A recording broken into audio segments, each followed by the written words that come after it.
Hello everyone, हमारे इस YouTube channel पर आपका स्वागत है।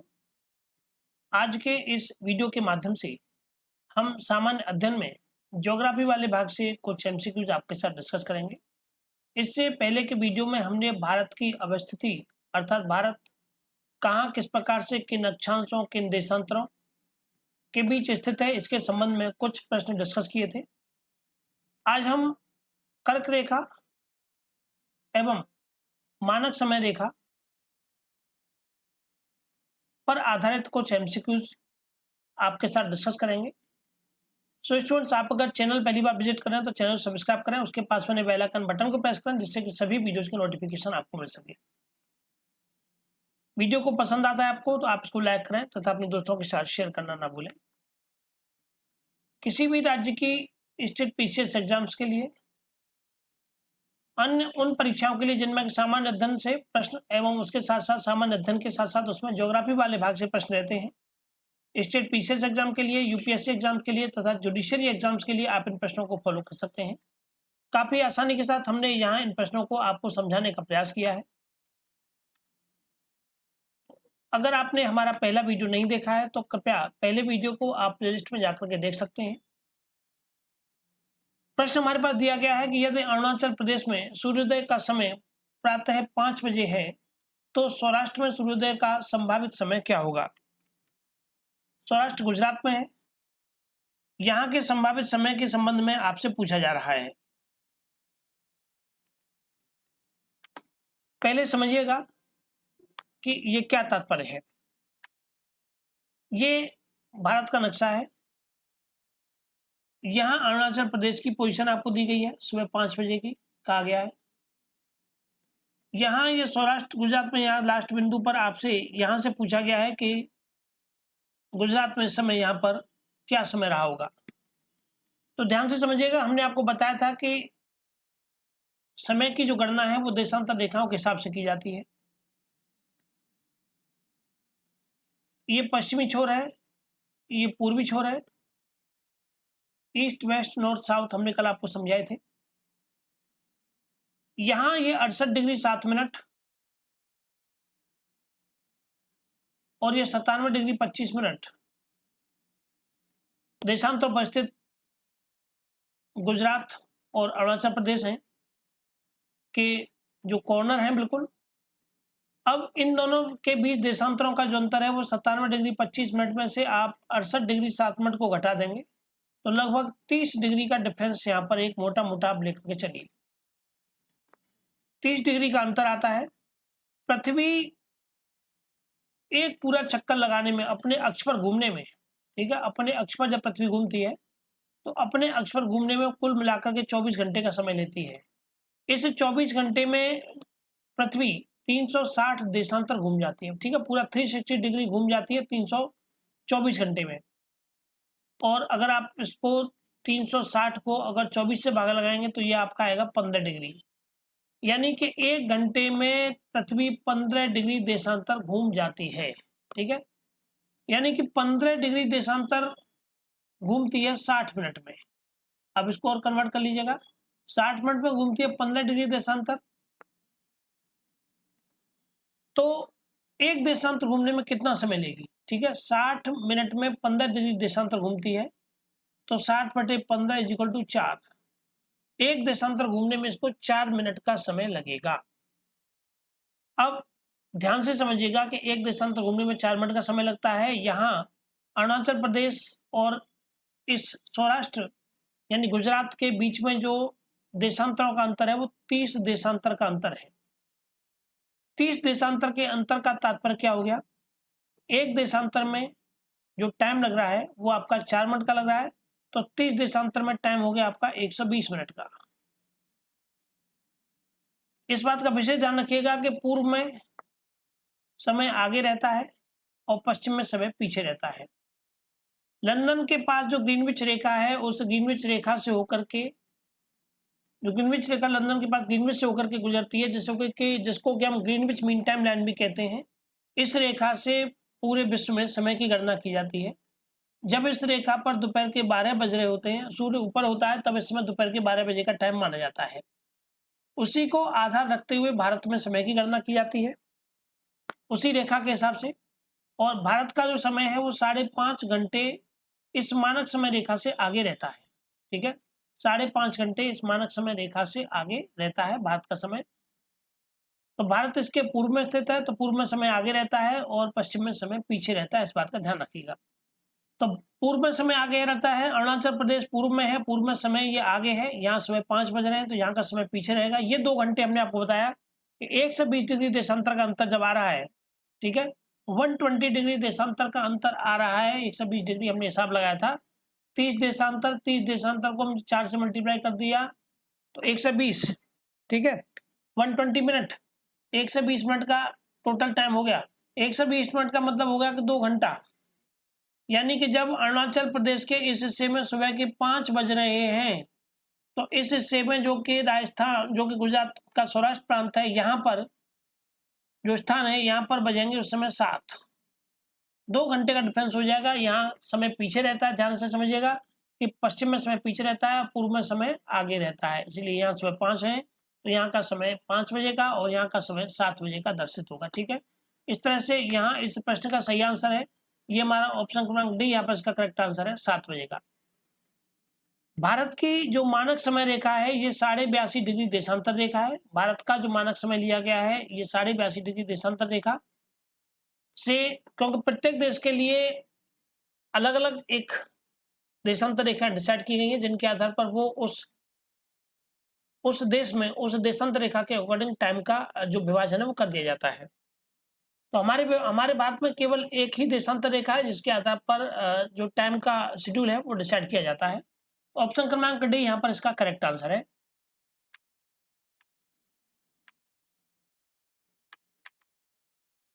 प्रश्न दिया गया है कि कर्क रेखा निम्नलिखित में से किन राज्यों से होकर के गुजरती है। कर्क रेखा हमने आपको बताया था, कर्क रेखा भारत के 8 राज्यों से होकर के गुजरती है। 23.5 डिग्री रेखा को कर्क रेखा या 23.5 डिग्री अक्षांश रेखा को कर्क रेखा कहा जाता है।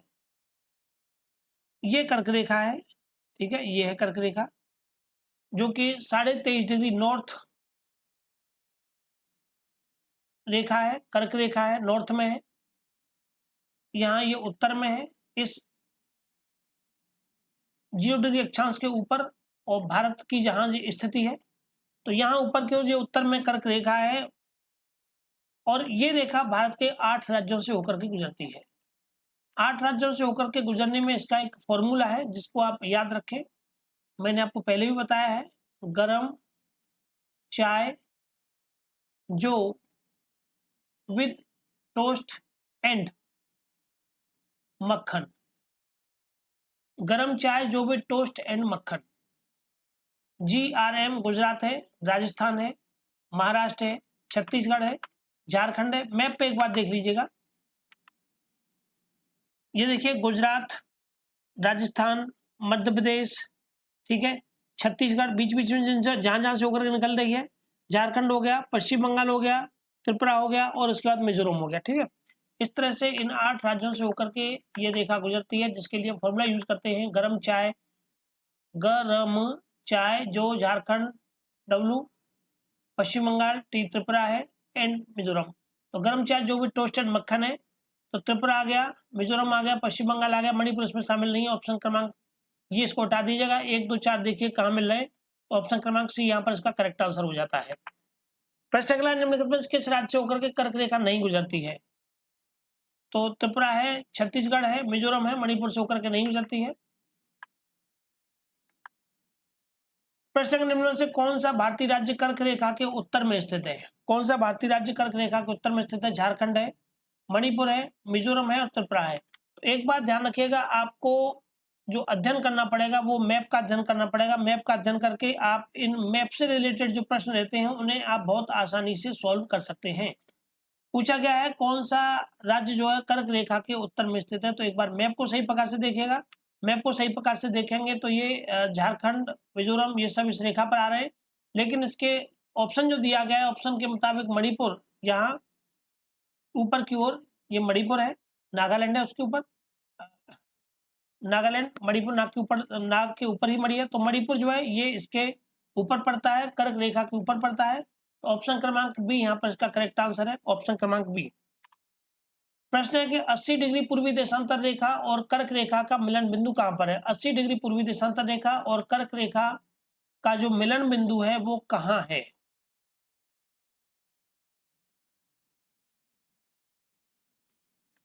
बताइएगा। प्रश्न को ध्यानपूर्वक पढ़िए, समझिए, आंसर दीजिए, कौन सा आंसर यहाँ पर करेक्ट है।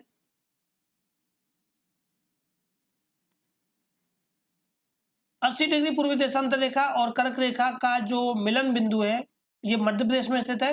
ये स्थान आपका जबलपुर से उत्तर की ओर है, ठीक है, मध्य प्रदेश में है, जो कि जबलपुर से उत्तर की ओर स्थान पड़ता है। तो ऑप्शन क्रमांक डी यहाँ पर इसका करेक्ट आंसर है, ऑप्शन क्रमांक डी। प्रश्न दिया गया है, निम्नलिखित देशांतरों में से कौन सा भारत की प्रमाणिक मध्याह्न रेखा कहलाता है? मैंने आपको बताया था कि जो भारत की मध्याह्न रेखा है ये भारत के बिल्कुल बीचों बीच से होकर के निकलती है और लगभग 82.5 डिग्री, जो 82.5 डिग्री 82 डिग्री 30 मिनट पूर्वी देशांतर रेखा, ध्यान रखिएगा, 82 डिग्री 30 मिनट पूर्वी देशांतर रेखा को भारत की मानक मध्याह्न रेखा या भारत की समय रेखा भी हम कहते हैं। और ये रेखा 5 राज्यों से होकर के गुजरती है, ठीक है, 5 राज्यों से होकर के गुजरती है। उन 5 राज्यों में आपका आते हैं उत्तर प्रदेश, नोट कर लीजिएगा, ये प्रश्न पूछा जाता है, यूपी है, एमपी है, छत्तीसगढ़ है, उड़ीसा है, ठीक है, और आंध्र प्रदेश है। इस तरह से इन 5 राज्यों से होकर के ये रेखा गुजरती है। 82.5 डिग्री जो पूर्वी देशांतर रेखा है प्रयागराज के निकट नैनी से होकर के गुजरती है, ठीक है, यहीं से इसके समय को मानक समय माना जाता है। ग्रीनविच मीन टाइम या ग्रीनविच मानक समय रेखा से इसका जो समय है ये 5.5 घंटे आगे रहता है, ठीक है, 5.5 घंटे आगे ये रहता है। तो ऑप्शन क्रमांक, अगर मान लीजिए दिन के वहां 12 बज रहे हैं तो यहाँ 5:30 बजेंगे, ठीक है, शाम के 5:30 बजेंगे। तो ऑप्शन क्रमांक यहाँ पर इसका सही है आपका 82.5 डिग्री पूर्वी देशांतर रेखा, ऑप्शन क्रमांक डी। प्रश्न है कि यदि भारतीय मानक समय यामोत्तर पर मध्याह्न है तो 120 डिग्री पूर्वी देशांतर पर स्थानीय समय क्या होगा? ध्यान से समझिएगा, भारतीय मानक समय यामोत्तर पर मध्याह्न है। भारतीय मानक समय का अर्थात तात्पर्य हो गया 82.5 डिग्री, 82.5 डिग्री देशांतर रेखा पर 12 बजे हुए हैं। ध्यान से समझिएगा प्रश्न को, 82.5 डिग्री देशांतर रेखा, ये देखिए, ये भारत का यहाँ इस तरह से ये रेखा यहाँ से गुजर रही है और यहाँ इस समय ये भारतीय मानक समय रेखा पर 12 बजे हैं। तो हमसे पूछा गया है कि 120 डिग्री पूर्वी देशांतर पर, पूर्वी देशांतर यानी कि हमें इस दिशा में चलना है, ठीक है, यहाँ से 120 डिग्री 82.5 का समय दिया गया है, 120 का समय आपसे पूछा गया कि 120 पर क्या समय होगा। भारत का जो अंतिम छोर है वो 97.5 डिग्री 25 मिनट है, ठीक है, भारत का पूर्व में जो अंतिम देशांतर है वो 97 डिग्री 25 मिनट है। हमें यहाँ पर 120 डिग्री की बात की है, ये यानी कि उससे और थोड़ा सा पूर्व की ओर हट करके। तो क्या करेंगे हम कि यहाँ इस 82.5 और 120 के डिफरेंस को पहले निकाल लीजिएगा कि 120 में से 82.5 डिग्री देशांतर को हम लेस करते हैं तो हमारे पास क्या बचता है, ये बचता है हमारे पास 37.5 डिग्री, 37.5 डिग्री देशांतर हमारे पास समय बचता है। एक देशांतर को पार करने में इसको 4 मिनट का समय लगता है, ठीक है, एक देशांतर चलने में पृथ्वी को घूमने में 4 मिनट का समय लगता है। तो हमारे पास 37.5 डिग्री को आप 4 से मल्टीप्लाई कर दीजिएगा, ये आ जाएंगे 150 मिनट, ठीक है, एक देशांतर 4 मिनट तो 37.5 देशांतर गुणा 4 कर दीजिएगा, 150 मिनट का समय आ गया। 150 मिनट समय आगे कर दीजिएगा, ठीक है, 12 बजे से आगे का समय कर दीजिएगा तो 150 मिनट का तात्पर्य हो गया कि 2 घंटे और 30 मिनट, 2 घंटे 30 मिनट आगे चले जाइएगा, यानी 12 बजे से लेकर के, ध्यान से समझिएगा कि दिन के 12 बजे से समय को आगे बढ़ाना है तो 2 घंटे 30 मिनट आगे बढ़ाएंगे आप, यानी कि 12 बजे में आप 2 घंटे 30 मिनट और जोड़ दीजिएगा, यानी 14:30 14:30 का तात्पर्य होता है दोपहर के 2:30 बजना, यानी ऑप्शन क्रमांक बी का यहाँ पर करेक्ट हो जाना। प्रश्न दिया गया है, भारतीय मानक समय की यामोत्तर नहीं गुजरती, किस राज्य से नहीं गुजरती है? तो हमने आपको 5 राज्य बताए थे, उत्तर प्रदेश बताया था, छत्तीसगढ़ बताया था, आंध्र प्रदेश बताया था, मध्य प्रदेश बताया था, लेकिन महाराष्ट्र नहीं है इसमें शामिल, उड़ीसा भी शामिल है इसमें, ठीक है, इस तरह से तो महाराष्ट्र इसमें शामिल नहीं है, ऑप्शन क्रमांक सी यहाँ पर इसका करेक्ट आंसर है। प्रश्न दिया है, निम्नलिखित में से कौन सा एक स्थान भारतीय मानक समय यामोत्तर के सबसे नजदीक स्थित है? कौन सा एक स्थान भारतीय मानक समय या उत्तर के सबसे नजदीक स्थित है, तो आपको थोड़ा सा मैप की रीडिंग करनी आवश्यक है। तो भारतीय मानक समय के नजदीक सबसे जो स्थित है ये आपका है मिर्जापुर, ऑप्शन क्रमांक टी। ठीक है, मिर्जापुर सबसे नजदीक में स्थित है, भारतीय या उत्तर लाइन के सबसे नजदीक में स्थित है आपका मिर्जापुर।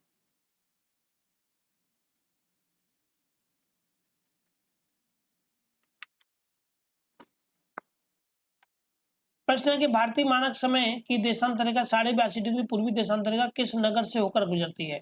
तो हमने आपको बताया था ये प्रयागराज, जिसको आजकल हम प्रयागराज कहते हैं, पुराना नाम इसका इलाहाबाद है। ठीक है, आज का नाम इसका प्रयागराज है। ये रेखा प्रयागराज से होकर के गुजरती है, ऑप्शन क्रमांक डी इसका यहाँ पर करेक्ट आंसर है। इसके पास में स्थान है नैनी। ठीक है, तो नैनी से होकर के ये लाइन गुजरती है। प्रश्न है कि भारत में सबसे पहले निम्नलिखित में से किस राज्य में सूर्य दिखाई देता है?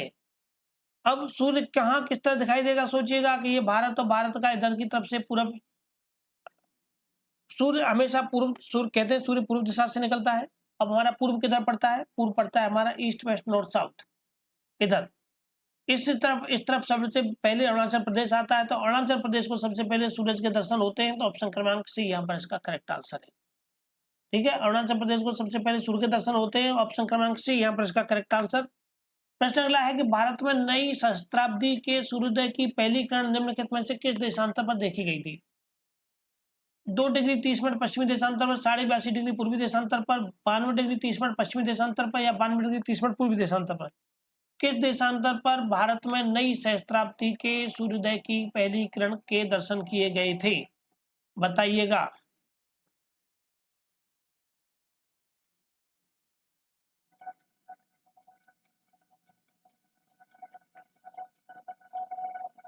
इस प्रश्न का सही आंसर आपका ऑप्शन क्रमांक डी 92 डिग्री 30 मिनट पूर्वी देशांतर पर। ठीक है, भारत की जो स्थिति है वो 8 डिग्री 4 मिनट उत्तरी अक्षांश से लेकर के 37 डिग्री 6 मिनट उत्तरी अक्षांश के बीच में, और देशांतरों की बात करें तो 68 डिग्री 7 मिनट पूर्वी देशांतर से लेकर के 57 डिग्री 25 मिनट पूर्वी देशांतर के बीच में स्थित है। 82.5 डिग्री जो पूर्वी देशांतर रेखा है ये भारत का प्रमाणिक मध्याह्न रेखा या मानक मध्याह्न रेखा भी कहलाती है। ठीक है, और उत्तर दक्षिण के लगभग बिल्कुल बीच से होकर के गुजरती है। भारत में 21वीं शताब्दी का जो प्रथम सूर्योदय है ये 92 डिग्री 30 मिनट पूर्वी देशांतर पर ग्रेट अंडमान के सुप्रसिद्ध स्थल है एक कटचल। ठीक है, कटचल में देखा गया था। ग्रेट अंडमान के एक सुप्रसिद्ध स्थल है कटचल, ग्रेट अंडमान का, बड़ा निकोबार का, ग्रेट अंडमान का, सॉरी अंडमान का। तो ग्रेट अंडमान के एक प्रसिद्ध स्थल कटचल में ये देखा गया था, ऑप्शन क्रमांक डी यहाँ पर इसका करेक्ट आंसर है।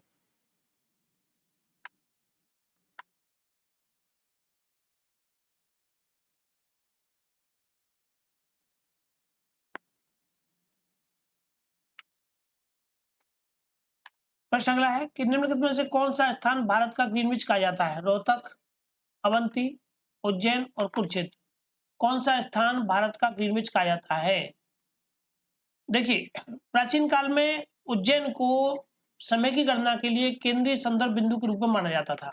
ठीक है, किसको माना जाता था? उज्जैन को, ऑप्शन क्रमांक सी इसका यहाँ पर करेक्ट आंसर है। समय की गणना के लिए इसको एक संदर्भ बिंदु के रूप में माना जाता था। उज्जैन को हम भारत का ग्रीनविच भी कहते हैं। ठीक है, भारत का ग्रीनविच हम किसको कहते हैं? उज्जैन को कहते हैं।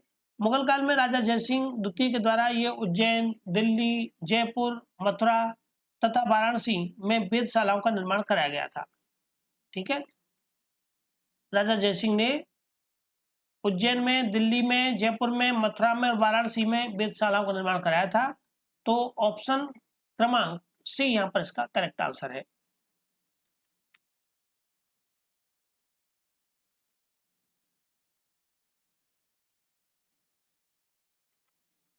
तो चलिए स्टूडेंट्स, आज के वीडियो को हम यहीं कंप्लीट करते हैं।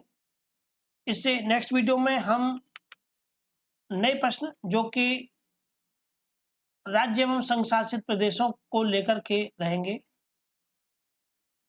हम देखेंगे अन्य प्रश्नों को नेक्स्ट वीडियो में। तो आप देखना नहीं भूलिएगा, साथ ही चैनल को सब्सक्राइब कर लीजिएगा। जो भी स्टूडेंट्स हमारे साथ पहली बार जुड़ रहे हैं, वीडियो को लाइक करें, शेयर करें। यदि आपकी कोई क्वेरी है तो आप कमेंट बॉक्स के माध्यम से हमें बता सकते हैं। तो thank you for watching this session.